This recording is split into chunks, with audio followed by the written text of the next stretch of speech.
जय मसीह के यीशु मसीह के मधुर नाम में मेरे प्रियो, आज हम देखते हैं यीशु मसीह का जीवन चरित्र के बारे में और उसके सांसारिक उत्तरदायित्व के बारे में मेरे प्रियो। इसमें हम पढ़ते हैं कि प्रभु ने अपने आप को संसार के माया मोह में नहीं फंसाया, क्योंकि उन्हें संसार के उद्धार और पापों की क्षमा के लिए अपनी आहुति देनी थी।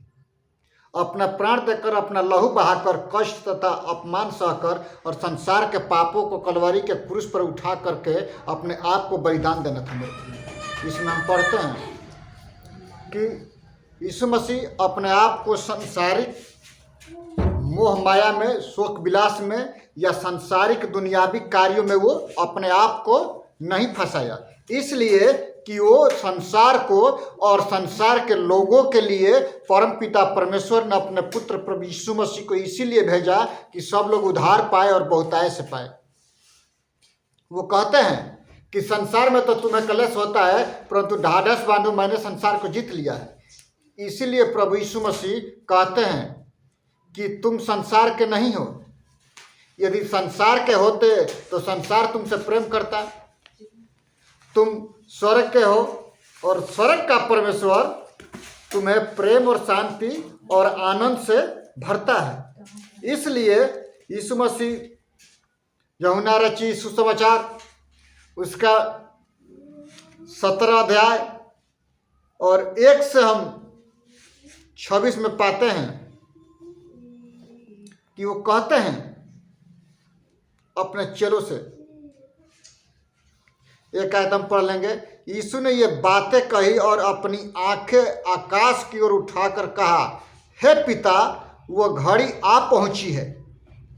अपने पुत्र की महिमा कर कि पुत्र भी तेरी महिमा करे, क्योंकि तूने उसको सब प्राणियों पर अधिकार दिया कि जिन्हें तूने उसको दिया उन सबको वह अनंत जीवन दे।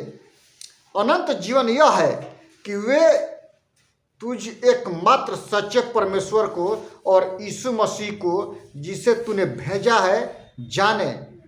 जो कार्य तूने मुझे करने को दिया था उसे पूरा करके मैंने पृथ्वी पर तेरी महिमा की है। हे पिता, तू अपने साथ मेरी महिमा उस महिमा से कर जो जगत की सृष्टि से पहले मेरी तेरे साथ थी। उस महिमा से कर। यीशु मसीह चेलों से कहते हैं कि मैं पिता के पास जा रहा हूं। यूहन्ना 14 अध्याय में, तुम्हारा मन व्याकुल ना हो, मैं तुम्हारे परमेश्वर, अपने परमेश्वर पिता के पास जाता हूं और तुम्हारे लिए क्या करूंगा?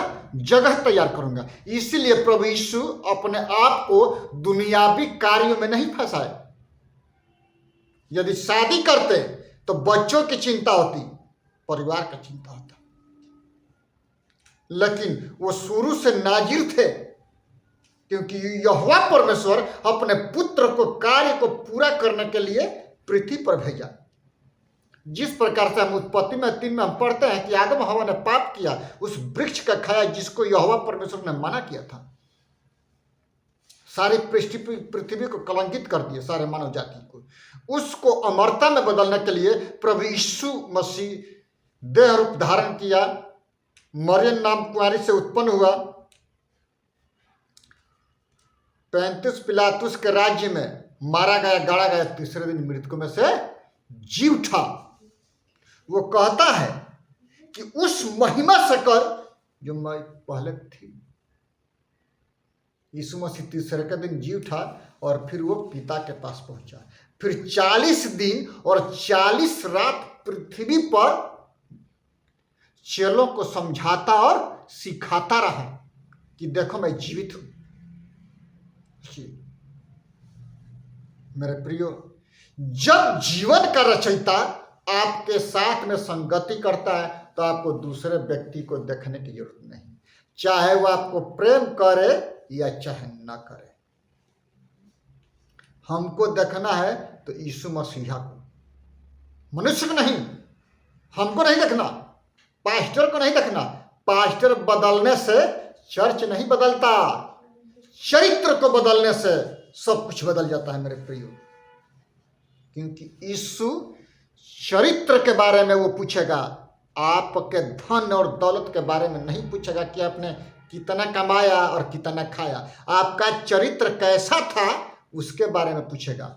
लोभ और लालच के बारे में नहीं पूछेगा कि आपने कितना लूट किया, कितना घसोट किया, क्योंकि लूट करने वाले, घसोट करने वाले, झूठ करने वाले और झूठ के चाहने वाले और झूठ के गढ़ने वाले, चोरी करने वाले, बेविचारी, दुष्कर्मी कहाँ होंगे? नरक के कुंड में होंगे मेरे प्रियो। सोचिए, ये नहीं कहना चर्च में आकर के कि हमको दशवंश दो। अरे पिता परमेश्वर को तुम यदि दशवंश देते हो तो आपके चर्च वाले भी आपको दिया करेंगे, क्योंकि वचन कहता है कि लेने से देना उत्तम है। दिया करो तो दिया जाएगा, मांगोगे तो दिया जाएगा, ढूंढोगे तो पाओगे, खटखटाओगे तो तुम्हारे लिए खोला जाएगा।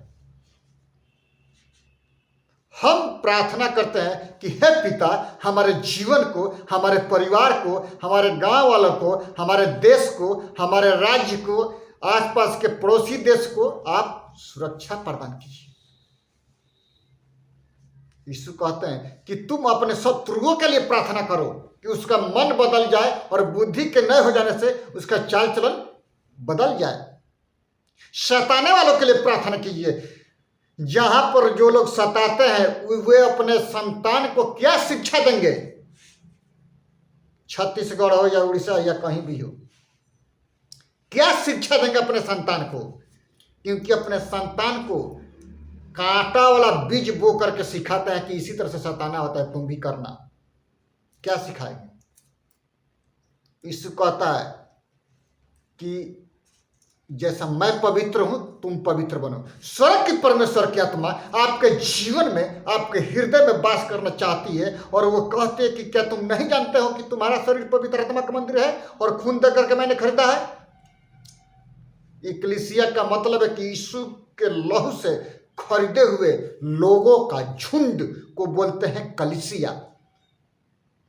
सोचिए, तुम अपने नहीं हो, हम अपने नहीं हैं। प्रभु यीशु मसीह कलवारी के क्रूस पर अपना बलिदान दिया और हमको और आपको पाप के गुलामी से बचाया। इसलिए बचाया कि हम दिन प्रतिदिन प्रभु यीशु के साथ संगति करें, उसके राज्य में चलते रहें, जड़ पकड़ते रहें, अपने दोस्तों को, अपने मित्रों को सीखते और सिखाते रहें कि आप अपने अपने मार्ग पर चलिए जो प्रभु यीशु मसीह ने कहे। इसमें हम पढ़ते हैं, वो याजक की प्रार्थना करते हैं अपने चेलों के लिए कि हे परमेश्वर, इन चेलों को संसार में रख, संसार से उठा न ले, क्योंकि संसार में रख कि स्वर्ग की बातें पवित्र आत्मा के द्वारा ये और लोगों को सिखाए। सोचिए, उनका प्रिय चेला यूहन्ना है, और यूहन्ना कहता है कि प्रभु यीशु अपने शागिर्दों को अच्छी अच्छी बातें सिखाते थे, क्योंकि हम उनके साथ थे। हम गवाही देते हैं। लोग बोलते हैं कि प्रभु यीशु मसीह ने अनपढ़ों को चुन लिया, तुच्छों को चुन लिया, निर्बलों को चुन लिया, बलवानों को लज्जित करने के लिए। ऐसा बात नहीं है, खबरदार, क्योंकि परमेश्वर ठट्ठों में नहीं उड़ाया जाता। जैसा बोओगे वैसा ही काटोगे। कभी भी प्रभु यीशु मास्टर माइंड व्यक्ति को चुनता है जो अपने कार्य में निपुण हो, मास्टर हो। पतरस मास्टर था, यूहन्ना मास्टर था। आम व्यक्ति मछली नहीं पकड़ेगा। यदि एक पतला धागा में 25 किलो का मछली पकड़ जाए और आप खींच देंगे, धागा टूट जाएगा, मछली भाग जाएगी। लेकिन एक मछुआरा पतरस जानता है कि उसको किस तरीके से उसी पतला सा धागा से खींच करके निकालना है। वो जानता है, पानी की लहर से वो जानता है कि मछली कैसे रेंगती है। मास्टर है वो। अपने कार्य में निपुण व्यक्ति को चुनता है परमेश्वर, आलसी को नहीं चुनता। सोचिए, पौलुस मास्टर माइंड व्यक्ति, मत्ती मास्टर माइंड, टैक्स कलेक्टर था मत्ती। सोचिए, मास्टर माइंड व्यक्ति को परमेश्वर चुनता है, आलसी को नहीं चुनता कभी भी। अब आई तुच्छ बात, क्योंकि मछली पकड़ना संसार की भाषा में अनपढ़ और गंवारों की भाषा वो है कि गंवार लोग मछली पकड़ते हैं, अनपढ़ जो पिछले दबे हैं। मछली पकड़ना आम बात नहीं है। मछली का बिजनेस सब नहीं करता है, मछली सब नहीं पकड़ता है, दिमाग होना है। आलसी लोग मछली नहीं पकड़ सकते क्योंकि समुद्र में जाना है और जाल डालना है। मेरे प्रिय, यीशु मसीह हमको और आपको यही कहते हैं कि हम मनुष्य के पकड़ने वाले बने। संसार में तो तुम्हें कलेश होता है, परंतु ढाढ़स बांधो, मैंने संसार को जीत लिया है। इसमें हम पढ़ते हैं कि प्रभु यीशु मसीह अपने जीवन काल में 3.5 वर्ष मिनिस्ट्री किया पावरफुल। वो अपने आप को किसी भी दुनियावी कार्यों में वो नहीं फंसाए मेरे प्रियो। इसलिए 1 तीमुथियुस 5:8 में लिखा है, यदि कोई अपनों की और निज करके अपने घराने की चिंता न करे तो वह विश्वास से मुकर गया और अविश्वासियों से भी बुरा बन गया है। क्या करना है? अपने घर का प्रबंध सही तरीके से करना है, परमेश्वर से प्रेम करना है, अपने परिवार से प्रेम करना है। 3 नंबर पर मिनिस्ट्री आती है, 1 नंबर पर नहीं आता। हम बिजी है। आपके परिवार भी तो बिजी है। परमेश्वर से प्रेम, परिवार से प्रेम, तब मिनिस्ट्री है 3rd नंबर पर मेरे प्रियो। याद रखना, परमेश्वर से सलाह पाएंगे तो वो सलाह परमेश्वर आपको भी देगा दर्शन, आपके परिवार को देगा। मरियम को दर्शन दिया जिब्राइल स्वर्गदूत और यूसुफ को भी दर्शन दिया कि जो परमेश्वर की आत्मा स्वर्ग में नहीं समाता, वो परमेश्वर की आत्मा तुम्हारे जीवन से, यीशु मसीह, यीशु रचयिता, जो संसार का रचयिता है, वो आने वाला है। सोचिए, इसलिए हम अपने आप को प्रभु यीशु मसीह के हवाले करें, अपने पापों को माने, दुनियावी कार्यों में फंसे न रहें। उसका भी कार्य करना है, पहले सब कार्य सुचारू रूप से करना है। अपने कार्य क्षेत्र में भी आप अपने चरित्र के द्वारा, बोलचाल के द्वारा यीशु का प्रचार कर सकते हैं। आज तो कलीसिया पास्टर को प्रचार करने के लिए पैसा देती है, तब लोग प्रचार करते हैं ना, तो वो जाके सो जाते हैं, क्योंकि वो ड्यूटी करते हैं। हम भी ड्यूटी करते हैं, यीशु मसीह का प्रचार करते हैं और सबके सामने खुला प्रचार करते हैं। हम जैसा प्रचार करते हैं पास्टर के बस का नहीं है और ना डायरेक्टर का बस का है, क्योंकि हमारा प्रचार सबसे हट करके है। आपको पता है तो हमारे मित्रों से पूछ लीजिएगा, चेन्नई में फोन करके, अलग हमारा प्रचार है, विभिन्न प्रकार का प्रचार है, जो दिमाग के परे की बात होती है मेरे प्रियो। इसमें हम पढ़ते हैं कि अपने पुत्र, आत्मिक पुत्र पौलुस अपने आत्मिक पुत्र तीमुथियुस को कहते हैं कि तू अपने आप को गाथा कहानियों में मत फंसाना, जो बड़े बुजुर्ग लोग कहते हैं।